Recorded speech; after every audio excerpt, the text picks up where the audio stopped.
Hello বন্ধুরা, আজকের ভিডিওতে জানবো সঞ্জিতা কোম্পানির টিল্ট সম্পর্কে। এটা কোন কোন ফসলে কি পরিমাণ ব্যবহার করা যায় সেই সম্পর্কে জানবো। তো এটা প্রায় সব রকমের ফসলের জন্য ব্যবহার করা হয়, কিন্তু ধান ক্ষেতের এটা একটি মারাত্মক রোগ থেকে ধান ক্ষেতকে বাঁচাতে সাহায্য করে। তো ভিডিওটি লাস্ট পর্যন্ত দেখুন এবং ধান ক্ষেতের কি কি রোগ থেকে এটা ব্যবহার করলে আমরা ধান ক্ষেতকে রোগমুক্ত রাখতে পারবো পুরোপুরি বলবো। তো প্রথমে জানি টিল্ট এর গ্রুপ উপাদান হলো প্রপিকোনাজোল। সাধারণত এই টিল্ট ধান ক্ষেতের ব্লাস্ট রোগের জন্য খুব কার্যকরী।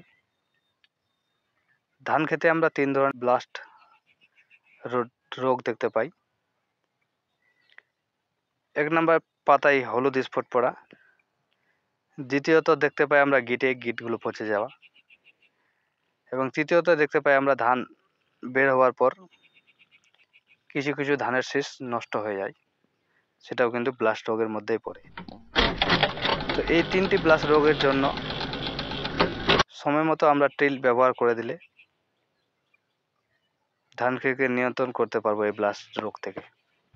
তো এখন জানি এই রোগ ধানে কখন আসে আর কখন আমরা টিল্ট স্প্রে করব। তো বন্ধুরা, ধান রোপণের 30 থেকে 40 দিনের মধ্যে একবার করে স্প্রে করে দেবো এটা টিল্ট। দ্বিতীয়ত 60 থেকে 65 দিন পর একবার ব্যবহার করে দেবো।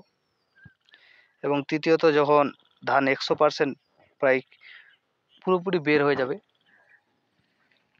তখন একবার ব্যবহার করে দেবো। তাহলে এই ব্লাস্ট রোগ আমাদের ধান খেতে ঠিক এই পদ্ধতিতে ব্যবহার করে দিলে আসবেই না, বা ব্লাস্ট রোগ আমাদের ধান খেতে দেখতে পারবো না আমরা। এবং আরেকটি কথা বলে রাখি, কোনো কোনো ক্ষেতে দেখা দেয়, এই ছবিতে দেখতে পাচ্ছ লক্ষ্মীর গু, কিন্তু এই টিল ব্যবহার করলে সেটাও কিন্তু ধান খেতে দেখা যায় না এবং ধানের কালারও কিন্তু খুব সুন্দর হয়।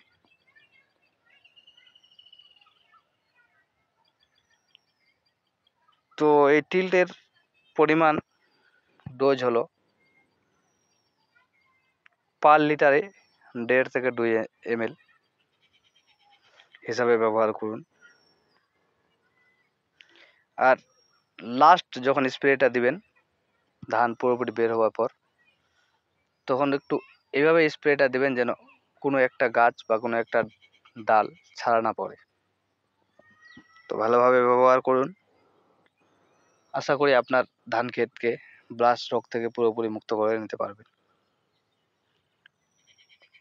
এই টিলটা আমরা অন্যান্য ফসলেও ব্যবহার করতে পারি। আমি আপাতত ধান ক্ষেতে ব্যবহার করছি, অনেকে অনেক রকম ফসলে ব্যবহার করে। তো ভিডিওটি আপনারা দেখছেন, কে কোথা থেকে দেখছেন, কেউ কি এর আগে এই টিল ব্যবহার করেছেন সেটা কমেন্টে জানান।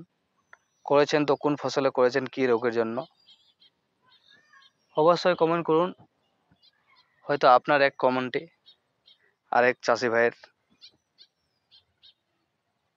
খুব একটা বড় উপকার হয়ে যাবে। ধন্যবাদ।